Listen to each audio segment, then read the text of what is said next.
नमस्कार सभी को, मेरे चैनल ज्योति ब्लॉग में आप सभी का स्वागत है। तो आज हम सभी लोग एसएसटी का लेसन प्लान बनाना सीखेंगे, जिसमें मैं क्लास 9th का अध्याय 3 मतलब चैप्टर 3 नासीवाद और हिटलर का उदय टॉपिक पे बनाऊंगी लेसन प्लान। तो चलिए चलते हैं।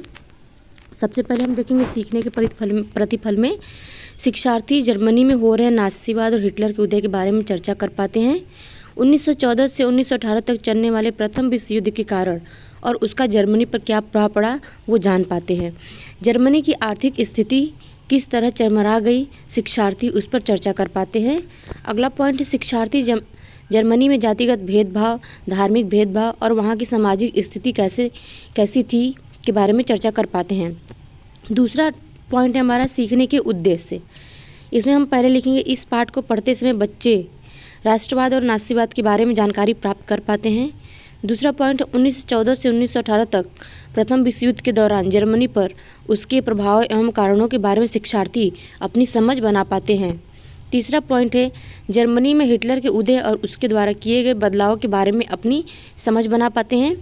अगला पॉइंट है शिक्षार्थी मित्र राष्ट्र जैसे इंग्लैंड, फ्रांस, रूस, अमेरिका और धुरी शक्तियाँ जिसमें जर्मनी, इटली, जापान के बारे में अपनी समझ विकसित कर पाते हैं। अगला पॉइंट है शिक्षार्थी नासीवाद और हिटलर का उदय पाठ के परिणामों का अवबोध कर सकेंगे। इसी में हमारा तीसरा पॉइंट है सामग्री संगठन।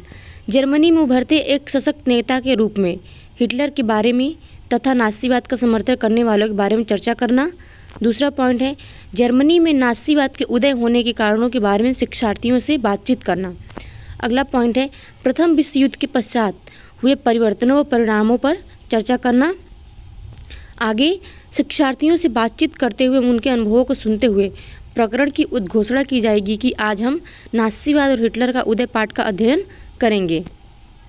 शिक्षण सामग्री में चार्ट पेपर, पाठ्य पुस्तक, श्यामपट्ट, चौक और डस्टर का मैंने इस्तेमाल किया था। अगर आप इससे और भी ज़्यादा कुछ यूज कर सकते हैं तो आप कर लो, उसमें कोई दिक्कत नहीं होती है। आप मतलब जो भी आप टीचिंग मटेरियल यूज़ कर रहे हो स्टूडेंट को पढ़ाने के लिए यहाँ पर उसको मेंशन करना होता है। शिक्षण विधि में बातचीत और परिचर्चा विधि हो सकती है, बाल केंद्रित शिक्षण विधि हो सकती है, प्रश्नोत्तर विधि हो सकती है और व्याख्यान विधि हो सकती है। प्रकरण का परिचय मतलब टॉपिक का इंट्रोडक्शन हम किस तरीके से देंगे स्टूडेंट को। तो 1914 से 1918 का प्रथम विश्व युद्ध की शुरुआत कहाँ से हुई थी, इस पर बच्चों से परिचर्चा करना तथा जानकारी देना। जर्मनी में नासीवाद के उदय के क्या कारण थे, इस पर बच्चों से प्रश्न करना तथा परिचर्चा करना। तीसरा पॉइंट है नासीवाद के उदय के बाद जर्मनी में हुए परिवर्तनों पर बच्चों से परिचर्चा करना। अब देखेंगे हम पाठ प्रस्तुतिकरण में पहला कॉलम में हमारा शैक्षणिक प्रक्रिया रणनीतियाँ, कक्ष बातचीत गतिविधियाँ, सीखने के प्रतिफल। इसमें हमारा पहला पॉइंट है बाल केंद्रित शिक्षण विधि, जिसमें हम बताएंगे बच्चों को अधिगमकर्ताओं को नाजीवाद संबंधित चर्चा की जाएगी, नाजीवाद के बारे में जानकारी प्रदान की जाएगी, नाजीवाद से अधिगमकर्ता परिचित होंगे। दूसरा है व्याख्यान विधि, जिसमें अधिगमकर्ताओं को हिटलर के बारे में महत्वपूर्ण जानकारी दी जाएगी, अधिगमकर्ता हिटलर के द्वारा किए गए कार्यों से परिचित हो पाएंगे। तीसरा पॉइंट है प्रथम विश्व युद्ध का समाज और राष्ट्र पर पड़े प्रभावों के बारे में बताया जाएगा। उसी में देखेंगे हम एक्टिविटी के थ्रू जर्मनी के उस समय हुए खराब हालातों के बारे में विस्तार से बताया जाएगा। और सीखने के प्रतिफल में देखेंगे अधिगमकर्ता जर्मनी राष्ट्र पर पड़ने वाले प्रथम विश्व युद्ध के प्रभावों के बारे में जान पाएंगे।